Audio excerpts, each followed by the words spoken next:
It is well known the Vice President has very close ties to our region, of which he is very proud. On an even more personal level, Mr. Vice President, local legend has it you played a lot of basketball in my grandfather Lynette's backyard and competed against the likes of my three uncles, Eddie, George, and Bill Lynette, and guys like Ace Kennedy and Tom Bell. With a crew like that, it's safe to say you still remain Scranton's all-time leading scorer. In addition to our hometown, our principal speaker has a long history with the Friendly Sons organization, having served twice as our principal speaker.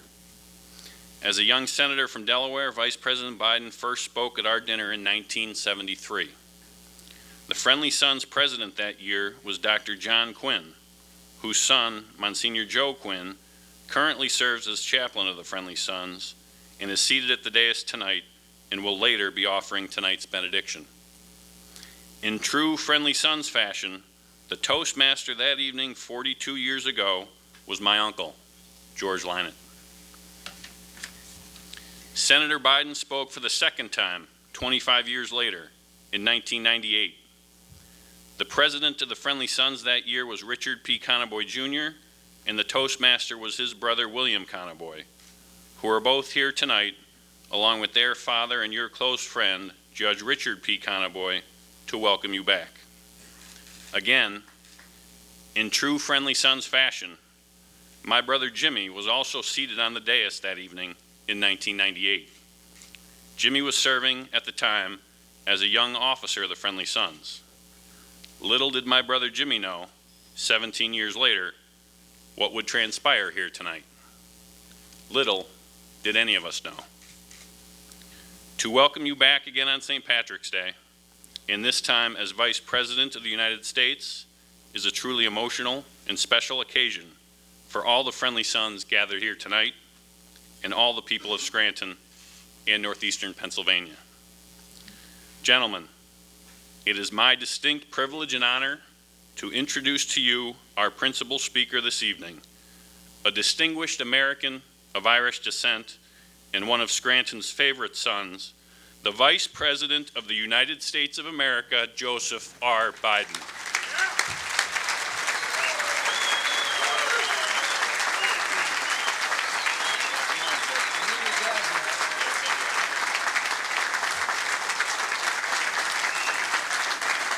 Thank you very much. Thank you, guys. Thank you so very much. Thank you. I know you're standing because you're tired of sitting, but thank you.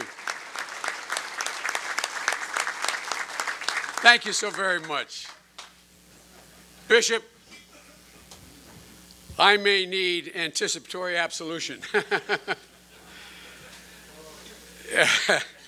It's an honor to be with you, Bishop, and it's been a pleasure meeting you. I have a couple good friends in Washington I had breakfast with this morning, including the Taoiseach of Ireland, and Bobby was there, but Cardinal Wuerl, who sends his best. I told him I was coming up to see you, Bishop, and Cardinal McCarrick, who is one of the really fine men, and they both send their best. Bobby, thank you for that introduction. The reason, and I'll try not to be serious the whole time, but the reason I like coming home is I've traveled all over the world. I've traveled 1 million miles just since being vice president. I've met every world leader without exception in the last 38 years because of the nature of my job in the Senate and this job. And Scranton and Lackawanna County is one of the most unique places in the world because everything that I know about it, everything I remember about it, Father, is always about family. I mean, it really is about family. And although I moved from here when I was in 4th grade, went to Marywood and then St. Paul's, I spent all my summers, I spent all my holidays. When I got married, Tony Quinn is here, one of my great friends. We've known each other for years and years. He's one of the few guys that knew my deceased wife, Nelia, and she loved you, Tony. I had half my wedding party were my friends from Scranton. There were 6 ushers. And a lot of you have friends. It used to be, when I was growing up, everyone was from Scranton. Everybody was leaving. We seem to be the first place in America that gets hit by a recession and the last place to recover. Ever since those golden years from probably 1890 to probably 1940. But the thing I've found about, and I bet it's your experience as well, every one of your friends who you grew up with, who left, they never leave Scranton. Think about it.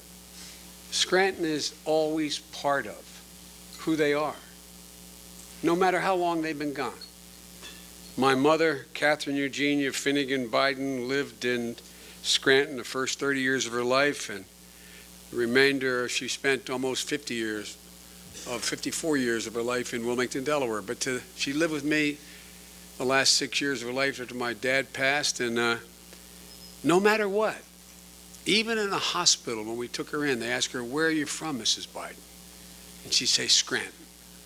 No, not a joke. Scranton. It's something about Scranton that sort of climbs in your heart. It occupies part of it, and it never lets go. And I've always tried to figure it out. Why? If you notice through the 2 presidential campaigns, Barack Obama kept talking about me from Scranton. I said, "For God's sake, Barack, I served Delaware for 36 years. They're angry as hell." No, I'm serious. They're angry as hell. The proudest job I ever had in my life was to be a United States Senator. I'm flattered to be Vice President, but the proudest job I ever had. Because 7 times in a row, my constituents picked me to go to Washington, to trust me. And yet, he made me sound like I was some kid who just climbed out of a coal mine with a lunch bucket in my hand. You know, I mean, scrappy Joe Biden from Scranton. But it's amazing. There's 2 things that I've never wanted to, but never been able to shake. From the time I got elected and too young to serve in 1972 as a 29-year-old kid, the first major article in the statewide paper was Irish Catholic Joe Biden gets elected to the United States Senate from Scranton, Pennsylvania. Not a joke. Not a joke. So there's something about coming home. It's kind of a safe place, if you know what I mean. I've never come back where I haven't been welcomed, and I've come back a lot over my career. And, Daniel and Jimmy, I knew your dad. I respected him a great deal. I knew him when I would campaign for Governor Casey. I campaigned for Bobby's dad when he ran for the Senate, when he ran his insurance, when he commissioner. I was always, as Bobby will remember, wherever I could, I tried to help. And your dad was always there. Governor Casey had an incredible advantage that not all of us get in politics. I had it. To have someone with you who you could trust with the use of your name, knowing they would never, ever, ever, ever compromise it, and knowing that they would have your back no matter what. That is a gigantic asset to have in any profession, but particularly in ours. It's an incredible advantage. And your dad was a really, really fine man. And thank your wife and your mom for taking care of my sister Valerie, who's probably turned the radio off by now. But only in Scranton. You talked, Father, about Irish embroidery. Only in Scranton can it happen. When I announced for president the first time in 1988, and an awful lot of people, some in the dais, several hundred chartered buses from Scranton came down to my announcement in Wilmington, Delaware. And in your grandfather's newspaper, there was an article that it was on the front page. I have it framed in my library at home. And it's a picture of Harry Truman in the St. Patrick's Day parade heading up to the cathedral, which used to be, you still do that, I assume, in the parade, and then on to the dinner. And I'm standing on the corner as a 17-year-old, 16-year-old kid, and I'm standing there with friends of mine, Tommy Bell, who may be here tonight, and a guy named Charlie Roth and Larry Orr, and still my closest friends. And there's a picture, the reporter, and I'm not sure it is your grandfather's paper or whether it was actually my grandfather's paper, the other one. But remember Tommy Phillips? I think he was with the other one. And Tommy dug up this picture of me, and it drew a circle around my face, and I was, a sophomore or junior in high school. And Harry Truman's coming around the corner, heading up the cathedral, and it looks in the picture like we're making eye contact. And the caption underneath it in the paper said, Joe Biden's friends say, when he looked at Harry Truman, that's when he knew he was going to be president. Only in Scranton can you make that stuff up. Where in the hell else would that possibly be asserted? And you all say it with a straight face, you know what I mean? And by the way, Father, my dad went to prep before it was prep, St. Thomas, and all my relatives went to prep. And now I know the meaning of you. It was a great speech, but not short. So I'm happy to be home in Scranton. For guys, I can talk forever here, and you wouldn't know the difference. Because by the back of the room has already tuned it out, and all your wives have turned the radio off by now. And look, I want to say to Jimmy and Dan, you have a very powerful ally in your mom's roommate, Nancy Pelosi. This is the God's truth. I got called 4 times by the speaker. Joe, you've got to go to Scranton. I swear to God, true story. Not a joke. Not a joke. And I said, why? She said, my roommate's son is the president now. And I said, Nance, I don't know. I've spoken there twice. Man, I'm wearing out my welcome. I don't think anybody's ever spoken 3 times. She said, Joe, they really want you, I think. And then she says, Joe, you've got to go. You've got to go. So I have learned never to say no to Nancy. The only reason I came was she was honest enough to say, I think they want you. And I gave the boys a picture of Nancy Pelosi and their mom holding up banners in 1960 campaigning for John Kennedy together. It was so your mom has some very powerful allies. And by the way, Danny, who the hell did you put at table 57? North Scranton? Is that this? I thought maybe. All right. Well, I wondered who was, as I said, it's, Bobby talked about, fighting for Scranton. I just want you to know my love and affection for Scranton literally almost cost me my second election in 1978. Joe McDade, a Republican, but I loved him. Joe McDade got me. I was on a fairly powerful committee at the time in the Senate, and he said he needed help for this thing called Steamtown. And I said, oh, Jesus, He said, no. He said, your father was in and out of that station. I'm like, what the hell did that have to do with anything? Anyway, I ended up getting the money for Steamtown. And then, no, wait, no, it's worse. Then the mayor called me you had a real problem with your sewer funding, for real. And I got the sewer money because I headed up the Public Works Committee. The same year, I cut $40 million from the Delaware sewer money. The reason I did was I didn't want them building high-rises on Rehoboth Beach. If they got sewers, they'd be able to build high-rises. Well, the Republicans aren't slow in my state. That campaign, there were bumper stickers made up. Who does he represent, Scranton or Delaware? I swear to God. Who do they represent, Scranton or Delaware? I was thinking about it. You guys have been in trouble for me my whole career.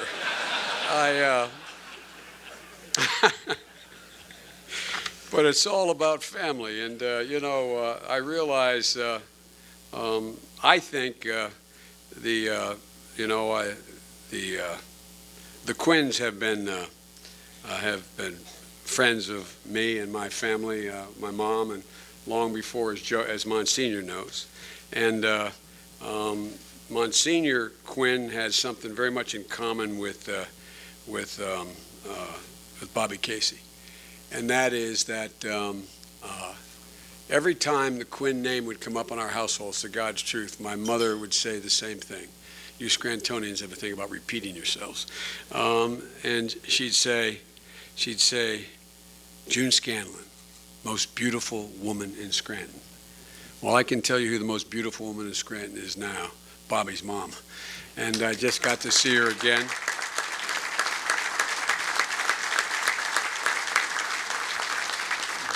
Bobby made sure I got to see his mom before we came over here. And God, what a beautiful, wonderful woman.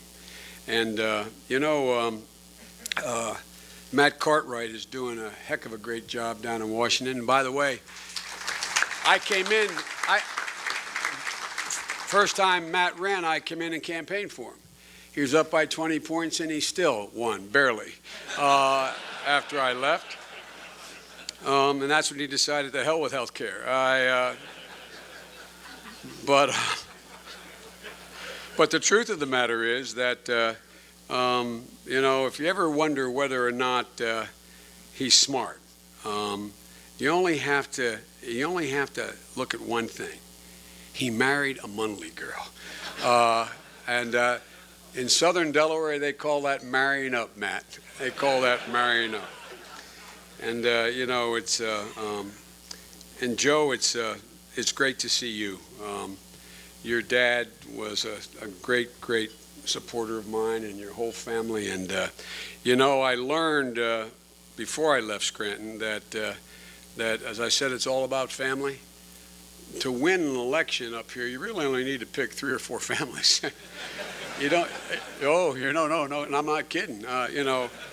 Judge Conaboy, who I had the great honor of suggesting to the president he appoint a federal judge, and Judge Nealon. I was chairman of the Judiciary Committee back in those days. And so the Nealons, the Quinns, and Conaboy had a fundraising event for me at their home when I was trying to get the nomination for president. And they only invited, this is the God's truth, they only invited their children and their grandchildren. They had 128 there. I swear to God, 128 people all contributing. What the hell else do you need more? I mean, I wish I had that in Delaware. And I want to thank the Judge Nealon and Judge Conaboy and Joe and Tony and your families for your incredible loyalty to me over these years. It's meant a great deal to me personally. I want to thank you publicly. And the fact is that, Trooper Corporal gave me what we call a command coin, a picture of his colleague, and he said something very nice. He said, "I want to thank you for your support of police all these years. I have. I'm going to say something outrageous. I think I probably have a close relationship with national law enforcement around the country than of any person in public life because of the work we've all done together. You helped me pass the crime bill. You helped pass the Violence Against Women Act. We put 100,000 more cops on the street.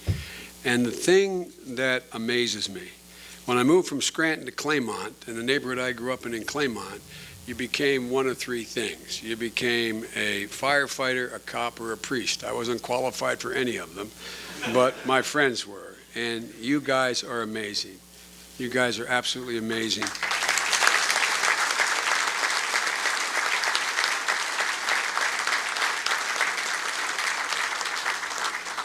I think you're all crazy, but man, I love you. Thank God. Because they meant what they said, Lieutenant meant it. Every day they get up. Every single day they walk out the door and they kiss their husband or wife goodbye. That husband or wife in the back of their mind knows and dreads that phone call at a time of the day or night that they don't expect it, because they know what it could be.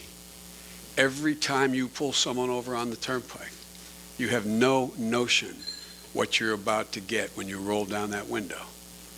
Every time you walk up a second-story walk-up for domestic violence, you have no idea what's going to happen.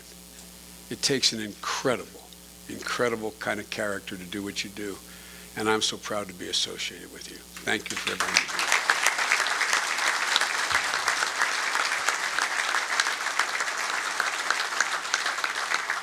And to the Friendly Sons, thanks for bringing me back home. My roots run deep in Lackawanna County and in Scranton.